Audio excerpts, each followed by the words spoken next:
Welcome to this week's OK at Work with myself, Sarah Sawyer, and my colleague, Russell Berger from the Offit Kurman Labor and Employment Group. So today we have some hot off the presses news. The OSHA temporary standard involving the COVID vaccine mandate is out, long awaited since the announcement in September from President Biden that it was coming and that they'd be mandating vaccination of employees for employers with over 100 employees. So, now we have the details of that. What does that include, Russell? You just want me to read the entire regulation? Read the whole law to us. Well, let me start high level basics. This applies to companies with 100 or more employees. So if you have fewer than 100 employees, don't turn this off because this will be educational in general, but not doesn't apply to you. That being said, the method of counting to 100 employees is going to be in favor of including people in that count. There's some nuance to it, but generally speaking, most companies that are anywhere near there are going to be included. You're not going to be able to carve out chunks of employees for that purpose. But for those larger employers, they're going to have to either mandate a vaccine or permit those who are unvaccinated to get testing on a weekly basis, and they're going to have to obtain proof of the test results, and it's going to shift a lot of the administrative burden of ensuring vaccination or testing to employers. In addition, unvaccinated people, unvaccinated employees at these larger employers are going to be required to wear a mask unless they're kind of in a room by themselves with the door shut type of situation. So those are the top line. 100 or more employees, you either vaccinate or get tested weekly, and if you're unvaccinated, you got to wear a mask.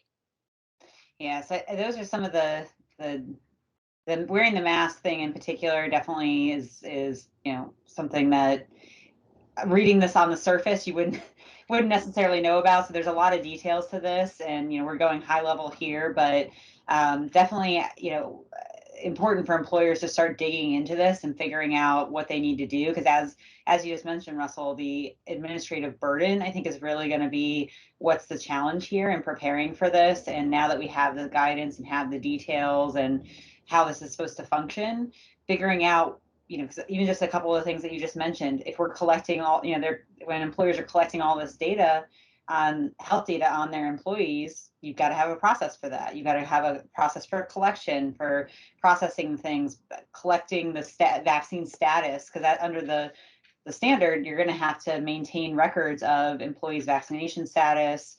And then you have to comply with a host of other laws for that, right? And make sure that you keep it confidential, keep it in a separate file.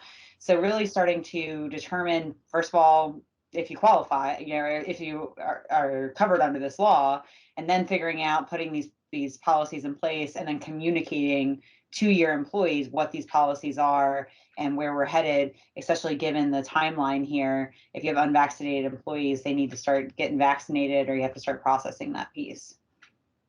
Yeah, exactly. And I mean, frankly, this is not like the most complicated policy the government's rolled out around COVID. So I think you and I are probably appreciative of that. But there will be some nuance to it. And like you're saying, like the complication is going to be on enforcement and compliance, not so much in kind of the density of the law or what it's going to require or who it's going to apply to. I think OSHA's taken basically 2 months to come up with this since President Biden's announcement. And so they've already kind of like jumped out and answered questions like, if you have 100 or more employees, this applies to you, but you don't have to, mandate vaccination for people that are entirely remote workers. Same thing. It's also added paid time off to go get vaccinated, which I'm not sure how OSHA has the authority to do that, but that's what they've done. And I'm sure someone will challenge that. And so they've kind of jumped out and answered some of those questions and more as well. But and we know this because we've worked with clients that have implemented mandatory vaccination policies already. It is a very large administrative responsibility between, like you said, getting test results, keeping it confidential, addressing exemptions, figuring out what your testing regimen is going to be, because the law says, the emergency temporary standard says you got to do it every 7 days. Although, if you're not someone who's coming into the office, you don't have to do it, but you got to do it if you come into the office occasionally. So, I mean, you've got to map out the operational aspects of this.